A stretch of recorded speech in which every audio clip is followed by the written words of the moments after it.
क्या है जो भारत को नई पहचान दे रहा है, हम सबको जागरूक नागरिक बना रहा है।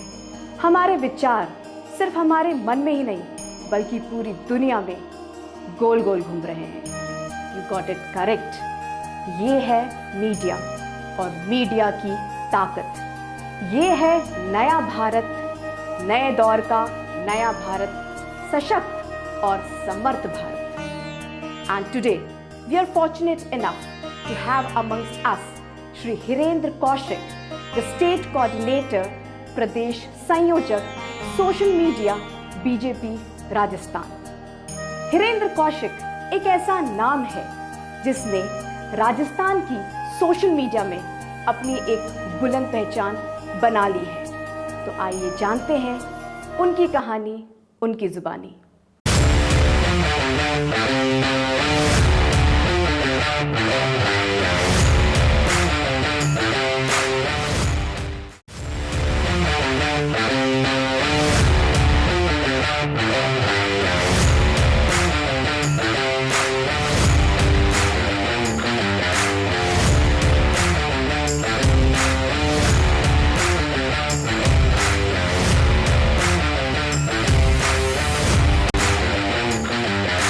Respected sir, thank you so much for being here.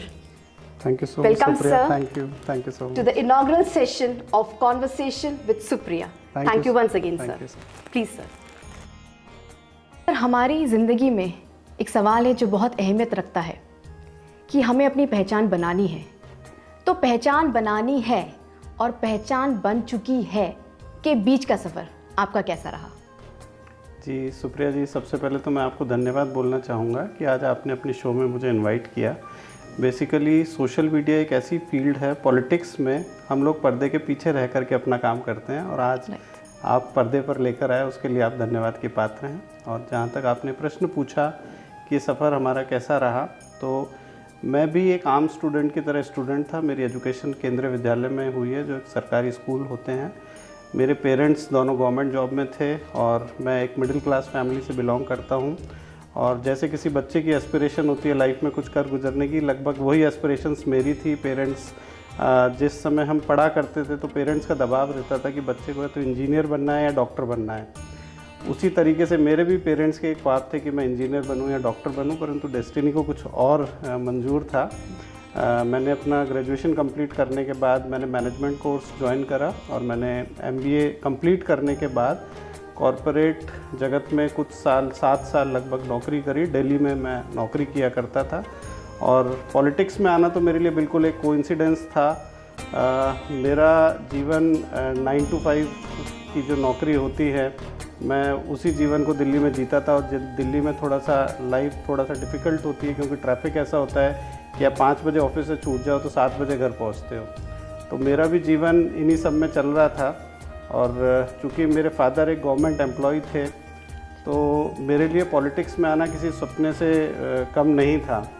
परंतु लाइफ के सर्कमस्टांसेस ऐसे होते हैं और डेस्टिनी में जो डेस्टिनी को मंजूर होता है वो आपके साथ ज़रूर होता है। तो मेरे साथ भी एक ऐसा वाक़या घटा कि किसी काम के सिलसिले में मुझे उस समय तत्कालीन मंत्री थी श्रीमती सुषमा स्वराज जी, हमारे बीजेपी की बहुत वरिष्ठ लीडर रही हैं। तो मैं मेरे फ्रेंड के साथ किसी काम के सिलसिले में सुषमा स्वराज जी से मिलने गया था और उनकी लीडरशिप देख कर के जो उनका करिश्माई व्यक्तित्व था, उनसे मैं इतना ज़्यादा प्रभावित हुआ कि मैंने सुषमा जी से आग्रह किया कि मेरे को भी आपके साथ जुड़ कर के काम करना है। तो उन्होंने मुझे समझाया कि आप मेरे साथ जुड़ कर के काम मत करो, आप अपने राष्ट्र के साथ जुड़ कर के काम करो और आप भारतीय जनता पार्टी के साथ जुड़ कर के काम करो। तो वो दिन था और आज का दिन है। पॉलिटिकल सफ़र भी जब शुरू हुआ तो मेरा एक कार्यकर्ता के नाते शुरू हुआ था और मैं एक बूथ का कार्यकर्ता था। हमारे भारतीय जनता पार्टी में एक इकाई होती है बूथ वो इकाई होती है जहाँ पर चुनाव लड़ा जाता है। तो मैं एक बूथ का कार्यकर्ता था, सबसे छोटी इकाई थी और बूथ के कार्यकर्ता से मैंने अपना सफ़र शुरू करा। और पार्टी में सदैव मैंने ईमानदारी के साथ काम किया और सकारात्मक काम किया। तो अपने राजनीतिक सफ़र में अलग अलग दायित्वों को निर्वहन करते हुए आज मैं प्रदेश का पार्टी ने दायित्व दिया तो मैं सोशल मीडिया का काम देख रहा हूँ। वाकई में ये एक बहुत ही बड़ा इंस्पिरेशन जो आपको मिला। सो ट्रूली आई विश कि हम सबको वो ज़रूर अपनी लाइफ में मिले। हमारा बचपन, चाइल्डहुड मेमोरीज हमारे दिमाग में हमेशा फ्रेश रहता है, तो कुछ ऐसा चाइल्डहुड इंसिडेंट जो आप हमारे साथ शेयर करना चाहेंगे? देखिए, बचपन सबके लिए बहुत निर्मल होता है। बचपन तो एक ऐसा व्यक्ति के जीवन में समय होता है जो वो पूरे ज़िंदगी उसको भूलता नहीं है। तो मेरा भी बचपन बहुत अच्छा रहा। जैसा मैंने आपको बताया, मेरे दोनों पेरेंट्स वर्किंग थे, दोनों गवर्नमेंट जॉब में थे। तो हम बचपन से ही थोड़ा इंडिपेंडेंस का एक भाव था हमारे अंदर। हम इंडिपेंडेंट बच्चे थे। और मैं अगर आपको बताऊं तो जिस समय हम फर्स्ट क्लास में था बच्चा, फर्स्ट क्लास में मेरे ख्याल से 6.5-7 साल का बच्चा फर्स्ट क्लास में होता है।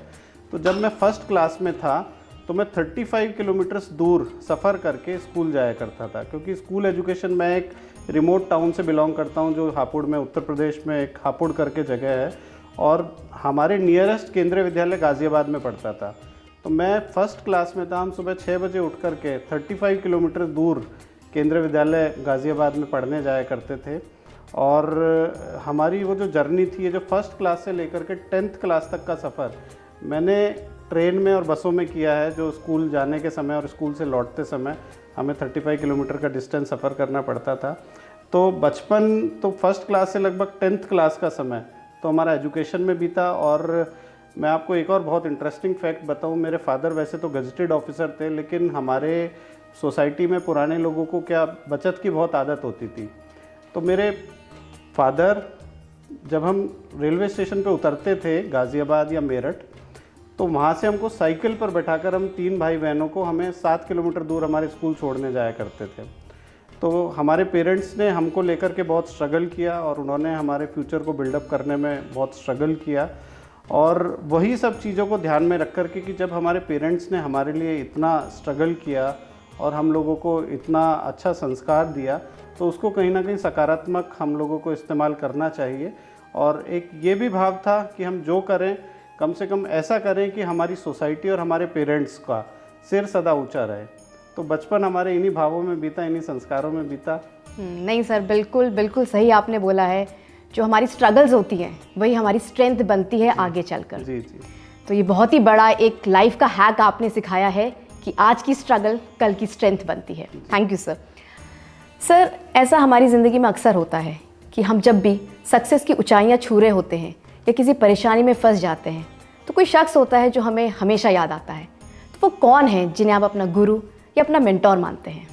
देखिए, जब भी मेंटोर का प्रश्न आता है तो एक दोहा याद आता है जिसमें कहा जाता है कि गुरु गोविंद दोऊ खड़े, काकू लागे पाए, बलिहारी गुरु आपने गोविंद दियो बताए। तो हमारे गुरु हमेशा, जो जिनको आज वर्ड हमने टर्मिनोलॉजी मेंटोर यूज़ कर लिया, ये हमारे पूरे करियर पाथ पे बहुत पॉजिटिव इम्पैक्ट डालते हैं। और सबसे पहले तो जो आपके परमानेंट मेंटोर होते हैं वो होते हैं आपके पेरेंट्स। उसी तरीके से मेरे भी पेरेंट्स परमानेंट मेंटोर हैं हमारे। अक्सर हमको उनसे सकारात्मक सलाह भी मिलती है, और चूँकि वो हमसे लाइफ में कहीं ज़्यादा अनुभवी होते हैं और उनको जीवन का बहुत अनुभव होता है गहराइयों से, तो वो हमको कभी गलत सलाह नहीं देते। तो सबसे पहले मेंटोर तो हमारे पेरेंट्स होते हैं। इसके अलावा आप जैसे आप स्टूडेंट लाइफ में जाते हो तो आपके स्टूडेंट्स के समय में अलग मेंटोर होते हैं। हमारे टीचर्स हमारे मेंटोर हुआ करते थे। अभी हम पॉलिटिकल लाइफ में हैं, तो पॉलिटिकल लाइफ में मोदी जी से बड़ा मेंटोर कोई नहीं है। और जिनका मैंने शुरुआत में जिक्र किया, जो मेरी इंस्पिरेशन थी पॉलिटिक्स में आने की, श्रीमती सुषमा स्वराज, वो मेंटोर थी। आज के समय में राजनीति में मेरे तो क्या, मुझ जैसे करोड़ों कार्यकर्ताओं के मेंटोर हमारे देश के प्रधानमंत्री नरेंद्र मोदी जी हैं। इसके अलावा हमारे state president CP Joshi ji, हमारे माननीय मुख्यमंत्री भजन लाल शर्मा जी, ये सब हमारे लाइफ के मेंटोर्स हैं, जिनके दिशा निर्देशों से और जिनके मार्गदर्शन से अक्सर हम अपना काम किया करते हैं। बिल्कुल सर, यही खूबसूरती है हमारे भारतीय संस्कृति की कि बड़े और हमारे गुरु वो हमेशा हमसे आगे रहते हैं और हमें सिखाते रहते हैं। आप राजस्थान की राजधानी द पिंक सिटी जयपुर से हैं। आपने MBA डिग्री ली है और प्रेजेंटली आप प्रदेश संयोजक सोशल मीडिया BJP राजस्थान का कार्यभार बहुत ही बखूबी तरीके से निभा रहे हैं। तो मैं ये जानना चाहती हूँ कि MBA से इस फील्ड में आना, ऐसा आपने कब डिसाइड करा और क्यों करा? जैसा मैंने आपको बताया कि जब मैं सुषमा जी के टच में आया था, तो उन्होंने मेरे अंदर एक संगठन के प्रति निष्ठा का भाव जागृत किया। भारतीय जनता पार्टी क्या है, भारतीय जनता पार्टी क्या काम करती है, भारतीय जनता पार्टी का क्या विज़न है, ये मुझे सुषमा जी से जानने का अवसर मिला। उसके बाद उन्होंने मुझे ये दिशा निर्देश दिए कि आपको सबसे पहले सबसे छोटी इकाई पार्टी के बूथ पर काम करना चाहिए। तो मैं उस समय गाज़ियाबाद में रहा करता था और कॉरपोरेट जॉब किया करता था। तो मैंने गाज़ियाबाद में बूथ पे एक कार्यकर्ता के नाते काम करना शुरू किया। सबसे इम्पॉर्टेंट काम एक कार्यकर्ता का होता है अपनी बूथ पर ईमानदारी से काम करना। आप अगर पार्टी केंद्र में या राज्य में, पार्टी की सरकार तभी बनेगी जब हम बूथ से विजय होकर के आते हैं। तो जो बूथ की इकाई थी, मैंने वहाँ पर सबसे पहले काम करने का अनुभव लिया और बूथ पे काम करने के बाद में, ये लगभग करीब सन 2001 और 2002 के बीच की बात है, उसी समय कंट्री में इंफॉर्मेशन टेक्नोलॉजी का बूम आया था। 2001 या 2 से पहले हमारे पास मोबाइल भी नहीं होते थे। तो हमने देखा, मुझे पार्टी ने जिम्मेदारी दी कि उस समय जितने भी STD PCO बूथ हुआ करते थे, तो हमको पार्टी ने जिम्मेदारी दी कि आपको STD PCO बूथ्स पे जाना है और वहाँ पर भारतीय जनता पार्टी के स्टिकर चिपका करके आने हैं। और चूँकि STD PCO उस समय बहुत इंपॉर्टेंट जगह हुआ करती थी, लोगों को फ़ोन करने के साधन वहाँ मिला करते थे, लोगों के फ़ोन वहाँ पर आते थे, तो हमको 3 या 4 दिन में एक बार STD PCO जाना हुआ करता था। तो वहाँ से हमने भाजपा की ब्रांडिंग करनी शुरू करी। फिर धीरे धीरे जैसे मोबाइल आया, कंप्यूटर आया, फिर लैपटॉप, इंटरनेट, ये सब चीज़ें आई, फेसबुक आया, ऑर्कुट आया, तो धीरे धीरे जब हमने पहले STD PCOs पे काम करना शुरू हुआ, वहाँ पर हमारे लोगों से, जो लोग फ़ोन करने आते थे, उनसे इंटरेक्शन होता था। उस इंटरेक्शन के दौरान हम उनको भारतीय जनता पार्टी के विषय में बताते थे, हमारे क्या विजन्स हैं, हमारी क्या रीतियाँ हैं, क्या नीतियाँ हैं, ये हम उनको बताने का काम उस समय किया करते थे। तो चूँकि STD PCO एक इंफॉर्मेशन टेक्नोलॉजी का माध्यम था, तो हमको एक लाइन मिली कि हमको इंफॉर्मेशन टेक्नोलॉजी, और चूँकि मैं उस समय यूथ था, एजुकेटेड यूथ था, मैंने मैनेजमेंट की पढ़ाई करी थी, तो कहीं ना कहीं थोड़ा टेक्नोलॉजिकल एडवांसमेंट का बेनिफिट हमको हुआ करता था। तो धीरे धीरे काम करते करते मेरे पास एक फिर जिम्मेदारी आई, मैं गाज़ियाबाद यूपी में जो ज़िला है वहाँ का पहला IT का जिला संयोजक बना। और उस जिला संयोजक में मेरे को सबसे पहला काम जो पार्टी ने दिया वो ये दिया कि जितने भी इंजीनियरिंग कॉलेजेस खुल रहे हैं, उस इंजीनियरिंग कॉलेजेस में टेक्नोलॉजी से अवेयर वाला यूथ जाता है, उनको आपको पार्टी से जोड़ना है। और मैंने गाज़ियाबाद में करीब उस समय 60 इंजीनियरिंग कॉलेजेस हुआ करते थे, मैंने करीब 60 इंजीनियरिंग कॉलेजेस में व्यक्तिगत संपर्क करके वहाँ पर भाजपा के विचारों को पहुँचाया। और धीरे धीरे फिर पार्टी में एक सोशल मीडिया और IT पे बहुत बड़ी डिपेंडेबिलिटी आ गई। जब हमने 2013-14 का इलेक्शन लड़ा, तो 2013-14 का इलेक्शन आप देखोगे तो हमने सोशल मीडिया एक हमारा बहुत महत्वपूर्ण टूल हुआ करता था। और चूँकि उस समय बहुत गिनती चुनती के लोग ऐसे थे जो सोशल मीडिया को ज़्यादा अच्छे से समझते थे, तो मैं तो 2002 से लेकर 14 तक चूँकि इसी फील्ड में काम किया, तो उसका बेनिफिट मुझे मिला। और धीरे धीरे आज हम सोशल मीडिया के प्रदेश संयोजक का दायित्व पार्टी ने दिया। हाँ बिल्कुल सर, मतलब आपने ग्रास रूट लेवल से काम करना शुरू करा है, तो बहुत बड़ी बात है ये। सर आप अपनी प्लीज़ कुछ हॉबीज़ के बारे में बताइए, आपका पैशन, आपकी हॉबीज़, और आपको क्या पसंद है? देखिए, हॉबीज़ तो मेरी जो सबसे ज़्यादा फेवरेट काम है, मुझे जो पसंद है खाली समय में मैं किया करता हूँ, वो कुकिंग का है। मैं एक बहुत, मतलब मैं अपने मुंह से तो क्या बोलूँ, लेकिन मैं एक अच्छा कुक हूँ और मैं खाली समय में कुकिंग किया करता हूँ। मेरी वाइफ को, मेरे बच्चों को, मेरे फ्रेंड्स को मेरे हाथ का खाना बहुत पसंद है। ठीक है sir, thank you so much. Next time हम आपको ज्वाइन करना चाहेंगे। 100%। Thank you. सर आपके जीवन में सबसे बड़े चैलेंजेस क्या रहे और आपने उनको धूल कैसे चटाई? देखिए, चैलेंजेस भी क्या है, जैसे जैसे आपके लाइफ के फेजेस चेंज होते हैं, आपके चैलेंजेस अक्सर चेंज होते हैं। जब हम ग्रेजुएशन करके निकले तो नौकरी पाना एक चैलेंज था। जब नौकरी करने निकले तो नौकरी में प्रमोशन पाना एक चैलेंज था। जब प्रमोशन हो गया तो उन रिस्पॉन्सिबिलिटीज़ को निभाना एक चैलेंज था। फिर जब ये सब चीज़ें आपने ओवरकम कर ली तो फिर आपको एक नई फील्ड पॉलिटिक्स में जाना था। तो पॉलिटिक्स में आपको अपने आप को इंट्रोड्यूस करना एक बहुत बड़ा चैलेंज था। आजकल की डायनामिक दुनिया में आपके चैलेंजेस डेली चेंज होते हैं। मैं अगर रात को ये सोच के सोऊं कि मेरा कल का दिन सुकून भरा होगा, तो ऐसा कभी नहीं होगा। आप आँख खोलोगे उससे पहले आपके आँख के आगे एक नया चैलेंज होगा। तो चैलेंज तो आज हमारे जीवन का, मेरा ही नहीं, आपके जीवन में ऐसा होगा और आपके जितने भी दर्शक हैं उनके जीवन में भी ऐसा होगा। चैलेंजेस अब हमारे जीवन का एक इम्पॉर्टेंट पार्ट है। हम उन चैलेंजेस को टैकल कैसे करते हैं, ये एक आर्ट है। बिल्कुल सर, और जितने चैलेंजेस हम ओवरकम करते हैं हम उतने ही बेटर बनते जाते हैं। जी बिल्कुल। राइट सर, बिल्कुल आपने सही बोला। सर एक लाइन है जो मुझे काफ़ी स्ट्राइक करी। हमारे देश के लिए कहा जाता है यंग कंट्री ओल्ड लीडर्स। तो इस पे मैंने थोड़ा सर्च करा, रिसर्च वर्क करा, थोड़ा डेटास मैंने निकाले जो मैं आपके साथ में शेयर करना चाहूँगी। 66% of India's population consists of youth. जो हमारी जनसंख्या का, भारतीय जनसंख्या का एक बहुत बड़ा पार्ट है। इनमें से 35% ऐसे यूथ हैं जो पॉलिटिक्स में इंटरेस्टेड हैं, 25% का बहुत कम इंटरेस्ट है, और 40% यूथ ऐसा है जो बोलता है I am not interested in politics.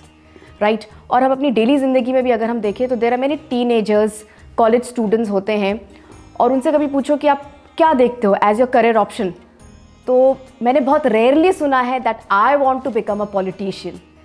तो ऐसा क्यों है? ऐसा क्यों है? ऐसा तो नहीं है कि कहीं हमारा जो यूथ है वो पॉलिटिक्स से डरता है? देखिए, सबसे पहले तो क्या है, जो एक पॉलिटिशियंस की छवि आज तक हम मूवीज़ में देखते हैं, सीरियल्स में देखते हैं, हमको जो पर्दे पर दिखाया गया है, हम पॉलिटिशियंस की छवि एक अपने मन में उससे गढ़ लेते हैं। अगर आपने जो डेटा बताया मुझे, डेटा के हिसाब से आपने बोला कि 40% यूथ तो ऐसा है जो पॉलिटिक्स में इंटरेस्टेड नहीं है, और अगर आप इसको कंपेयर करें वोटिंग परसेंटेज से तो आप पाएंगे कि देश का वोटिंग परसेंटेज एवरेज भी कहीं 60-65% के आसपास ही रहता है।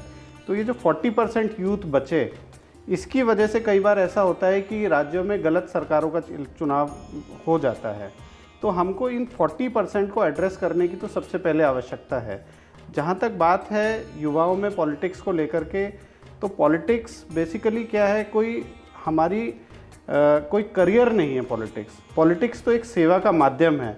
यदि आप मुझसे पूछें तो मैं बाई प्रोफेशन में एक इवेंट मैनेजर हूँ। मेरी जो मेरा घर चलता है, मेरा परिवार चलता है, या जहाँ से मेरे को अर्निंग आती है, वो मेरा बिजनेस है इवेंट मैनेजमेंट का। लेकिन मैं सेवा के लिए मैं पॉलिटिक्स में हूँ। तो सबसे पहले तो यूथ को ये समझना पड़ेगा कि राजनीति आपकी आय का जरिया नहीं है, राजनीति एक सेवा का माध्यम है। तो आज के यूथ को ये समझना चाहिए कि हम अपने करियर को जितनी इम्पोर्टेंस देते हैं, उतनी इम्पोर्टेंस आप राजनीति में यदि सीधे तौर पे दखल भी नहीं रखना चाहते हैं, तो आपके आसपास क्या चल रहा है, कौन लीडर आपके लिए ठीक है, कौन लीडर आपके लिए ठीक नहीं है, कौन लीडर आपके भविष्य को सुरक्षित कर सकता है, कम से कम इतनी अवेयरनेस बना करके रखें, तो हम बेहतर तौर पे एक युवाओं में एक अच्छी राजनीति की समझ भी पैदा कर सकेंगे। राइट सर, ये आपने एक बहुत बड़ा मैसेज दिया हमारे यूथ को कि पॉलिटिक्स एक सेवा है, सेवा हमारे देश के लिए। Now a highly sensitive issue, women and crimes against women. और बहुत दुख के साथ मुझे कहना पड़ रहा है सर कि राजस्थान में cases related to crimes against women बढ़ते जा रहे हैं। And if you talk about cities like Kota and Jodhpur, तो ये इंडिया के टॉप 10 सिटीज़ में आ चुकी हैं। सो आपको क्या लगता है कि सोशल मीडिया इस चीज़ को किस तरह से और किस लेवल तक कंट्रोल कर सकता है? देखिए, आपने क्राइम अगेंस्ट वुमेन की बात करी, तो क्राइम अगेंस्ट वुमेन के जो आंकड़े आपके पास होंगे वो शायद पिछली सरकार के समय तक के होंगे। पिछली कांग्रेस सरकार ने क्राइम अगेंस्ट वुमेन, पिछली कांग्रेस सरकार में इसके आंकड़े बेशक बढ़े थे, परंतु जनता ने कांग्रेस को जो वोट नहीं दिया, उसका one of the main reason यही था कि महिलाओं में इसको लेकर के नाराज़गी थी। महिलाओं ने मोदी जी के सुरक्षा मॉडल में विश्वास जताया और भारतीय जनता पार्टी को वोट देकर के भारतीय जनता पार्टी की प्रदेश में सरकार बनवाई। और फ्रॉम द डे वन, जब हमारे माननीय मुख्यमंत्री भजनलाल जी ने अपना कार्यभार ग्रहण किया, तो सबसे पहले उन्होंने लॉ एंड ऑर्डर की सिचुएशंस को लेकर के ही मीटिंग्स करी और अधिकारियों को इस बात के लिए पाबंद किया कि महिलाओं के विरुद्ध तो क्या प्रदेश में कोई भी अपराध नहीं होना चाहिए। अगर आप देखेंगे तो पिछले काफ़ी समय से राजस्थान में एक संगठित अपराध का गिरोह पैदा हो गया था। जो संगठित अपराध वो न केवल महिलाओं के खिलाफ भी, बल्कि आपने चेन स्नैचिंग, मोटरसाइकिल लूट, गैंगवार, इस प्रकार की घटनाएं राजस्थान में अचानक बढ़ गई थी। और आप धीरे धीरे देखेंगे कि ये सब घटनाएं भारतीय जनता पार्टी के सुशासन में कम भी होंगी और हम महिलाओं को दोबारा से वही सम्मान और उनके अंदर वही आत्मसम्मान दोबारा से पैदा करेंगे जो पहले पूर्ववर्ती भाजपा सरकारों में हुआ करता था। बिल्कुल सर, हम भी इसी चीज़ की आशा में हैं कि ये जो आपने बोला वो जल्दी से जल्द पूरा हो जाए। India is a democratic country we have fair and free elections. हर 5 साल के बाद में यहाँ पे इलेक्शंस होते हैं, और चूंकि अभी लोकसभा इलेक्शंस हमारे सर पर ही हैं, तो आपकी और सोशल मीडिया की क्या भूमिका रहेगी इसमें? देखिए, सोशल मीडिया का बहुत सकारात्मक इस्तेमाल भारतीय जनता पार्टी हमेशा करती है। सबसे पहला काम तो हमारा ये है कि हम वोटर्स को जागरूक करते हैं कि आपको अधिक से अधिक संख्या में वोटिंग करनी है। सबसे पहला काम हमारा ये है कि हम एक वोटर को उसके घर से बाहर निकलवा के मतदान केंद्र तक पहुंचवाते हैं। पहुंचवाने का मतलब ये नहीं कि हम उनको साधन उपलब्ध कराते हैं, हम उनको अवेयरनेस क्रिएट करते हैं कि आपको वोट देना चाहिए, आपके वोट से देश और आपका भविष्य उज्जवल होगा। तो सबसे पहली स्ट्रैटेजी तो हमारी ये होती है कि अधिक से अधिक वोटर टर्नआउट हो।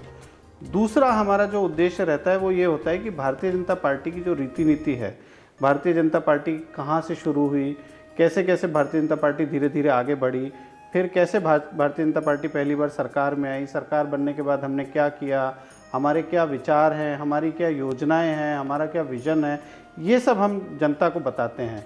ताकि सोशल मीडिया के डिफरेंट मीन से अगर आप देखेंगे तो हमारे सोशल मीडिया के different platform, Facebook, Twitter, Instagram, YouTube, इनके माध्यम से हम अपनी विज़न लोगों तक पहुंचाते हैं। और उसके बाद हमारी जहां जहां सरकारें चल रही हैं, उन सरकार की क्या उपलब्धियां हैं, ये उपलब्धियां हम जनता को बताते हैं, ताकि जनता जज कर सके कि हमको भारतीय जनता पार्टी के सुशासन में क्या मिलता है और दूसरी सरकार के कुशासन में हमारे साथ क्या हमारे हक मारे जाते हैं। तो हम जनता को इन चीज़ों से अवेयर करवाते हैं।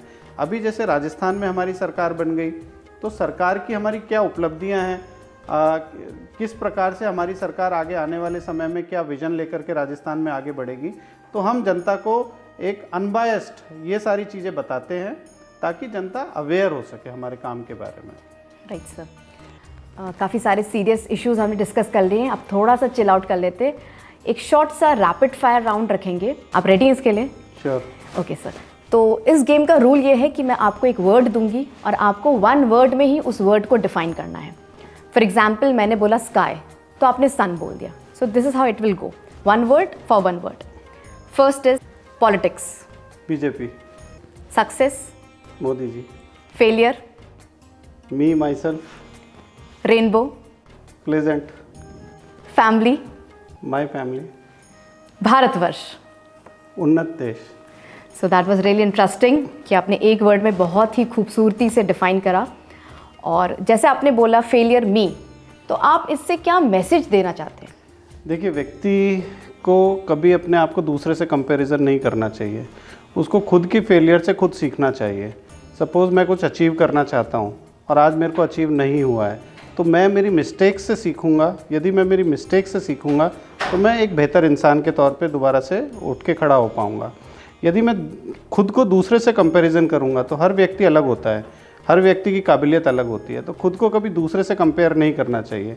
व्यक्ति सबसे पहले अपने फेलियर्स को देखे और उसी से सीखे।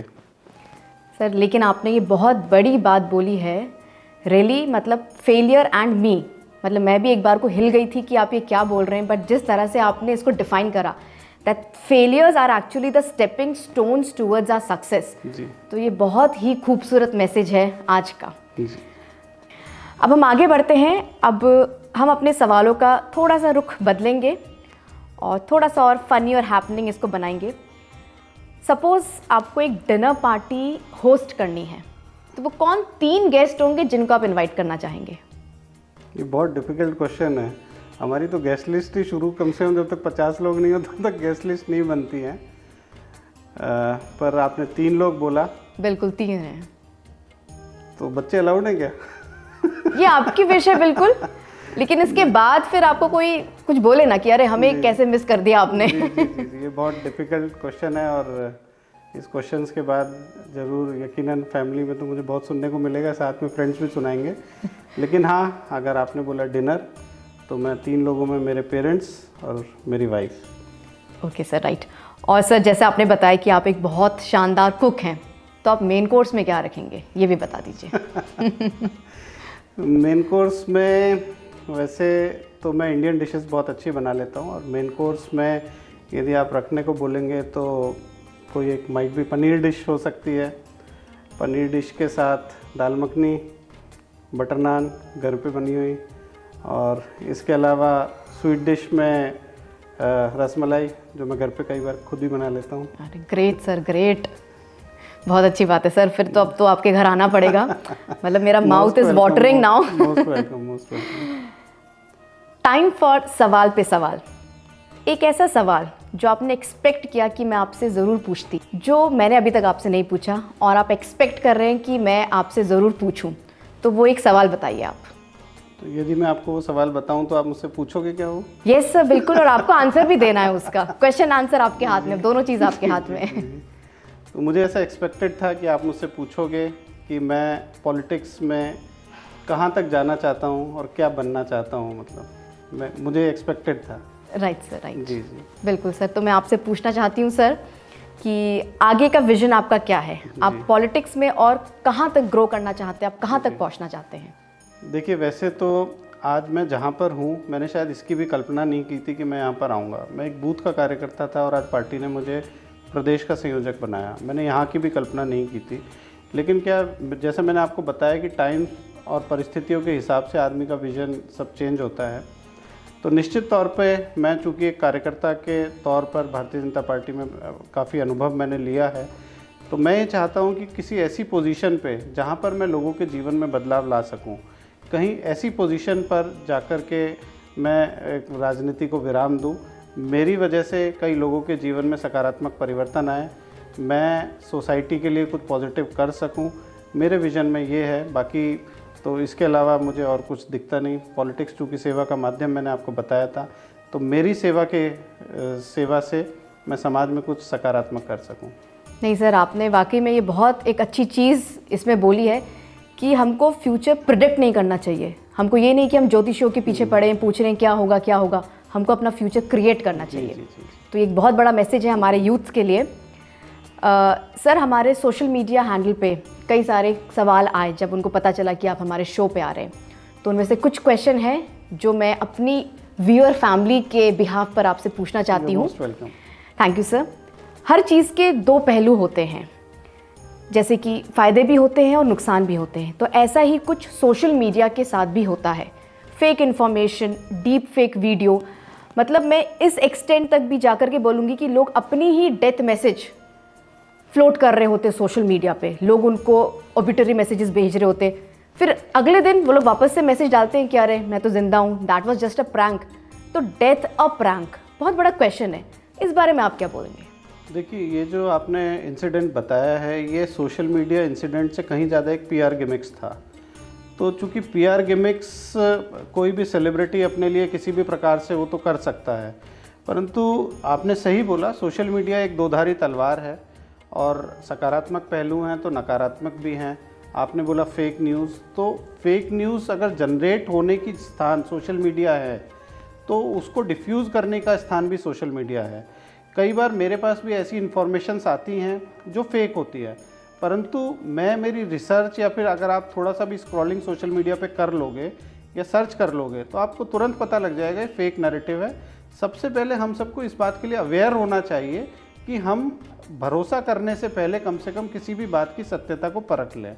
तो हमको खुद ही एक सोशल मीडिया पे, अब चूँकि हमारा अधिकतर समय सोशल मीडिया पे बीतता है, तो जिस प्रकार से हम लाइफ में अपने डिसीजंस बड़े वाइजली लेते हैं, उसी प्रकार से हम सोशल मीडिया की किसी भी इंफॉर्मेशन को ग्रहण करने से पहले हमको वाइजली थोड़ा सोचना चाहिए कि क्या ये घटना सत्य हो सकती है या असत्य है।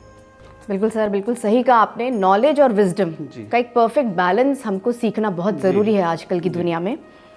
सर, एक और क्वेश्चन है, आर्टिफिशियल इंटेलिजेंस जिसको हम एआई बोलते हैं, तो कईयों के ये सवाल थे कि जो एआई आ रहा है ये ऐसा तो नहीं कि कई सारे रोजगारों को निगल जाएगा? आपके क्या व्यूज़ हैं इसके ऊपर? देखिए, एआई नई अपॉर्चुनिटीज़ भी लेकर के आ रहा है। अगर ऐसा कुछ भी नहीं है, जिस समय किसी ज़माने में जब कंप्यूटर आए थे या फिर इंटरनेट आया था, तो उस समय ये बोला जाता था कि कंप्यूटर आ गया, अभी बहुत सारे रोज़गार जाएंगे। लेकिन over a period of time आपने देखा होगा कि कंप्यूटर और इंफॉर्मेशन टेक्नोलॉजी से और अधिक रोज़गार पैदा हुआ है। जब भी कोई नई फील्ड जनरेट होती है तो हमको ये डरने घबराने की ज़रूरत नहीं कि हमारे रोज़गार जाएंगे। हो सकता है उससे और रोज़गारों में बढ़ावा हो। तो अभी चूँकि हमको अपने भविष्य के लिए और इस प्रकार की टेक्नोलॉजिकल एडवांसमेंट के लिए हमें पॉजिटिव हमेशा रहना चाहिए। मुझे नहीं लगता कि इस प्रकार की टेक्नोलॉजीज व्यक्तियों के रोजगार पे कोई असर डालेगी। राइट, मतलब हमको घबराना नहीं बिल्कुल नहीं चाहिए, घबराना हमको चाहिए। कॉन्फिडेंस होना चाहिए हमारी बिल्कुल, 100%, पोजीशन के ऊपर 100%। कि हम जो काम कर रहे हैं जी, इट्स जी, वर्थ, जी, राइट जी, सर। जी, जी। Thank you sir. तो जैसे अब हम अपना सेशन रैप करने वाले हैं, तो कुछ smart tips, techniques, life hacks जो आप हमारे व्यूअर्स को बताना चाहेंगे टू बी सक्सेसफुल। देखिए, आजकल सोशल मीडिया तो ऐसा माध्यम है कि बच्चों के हाथ में भी मोबाइल रहता है और बच्चा हमसे कई बार ज़्यादा जानता है। यदि मोबाइल में हम कहीं फंस जाते हैं तो बच्चा उसको तुरंत सॉल्यूशन कर देता है। तो social media is not a science, social media कोई साइंस नहीं है। आप धीरे धीरे जब सोशल मीडिया के डिफरेंट टूल्स से जुड़ते हैं तो उसकी उपयोगिता आपको समझ में आती है। मेरा इस प्रश्न को पूछने वाले यूथ से और इसके अलावा जो आपके दर्शक हैं उनसे यही सबसे पहले तो निवेदन है कि आप सोशल मीडिया को सदैव सकारात्मक टूल की तरह से इस्तेमाल करें। और लाइफ में आप ये मान के चलिए कोई शॉर्टकट नहीं है, कोई हैक नहीं है। जो आप कर रहे हैं आप उसी का फल आपको मिलना है। आप सोशल मीडिया पे जो देख रहे हैं, अगर आपको लगता है कि कुछ यूज़फुल इन्फॉर्मेशन आपको मिली है तो उस यूज़फुल इन्फॉर्मेशन से आप अपने लाइफ में और अपने फ्रेंड्स के लाइफ में, अपने सर्कल के लाइफ में क्या बदलाव ला सकते हैं, आप उस चीज़ को वहाँ पर अप्लाई कीजिए तो सोशल मीडिया का बेनिफिट है। Otherwise social media is just time pass. Right sir, बिल्कुल सही बोला आपने। सोशल मीडिया एक ऐसी चीज़ है जो एक हाथ से आपको सर्व भी करता है जी। तो वो दूसरे हाथ से आपको कब पीछे से चाकू मार दे बिल्कुल, ये दोधारी तलवार आपको है। पता भी नहीं चलेगा। Well said sir. Sir, thank you so much for being with in this session, that is the conversation with Supriya. आज हमने काफ़ी सारी अच्छी चीज़ें सर के साथ सीखी। सबसे पहले, respect your elders, your parents or your mentors, they are your Guru.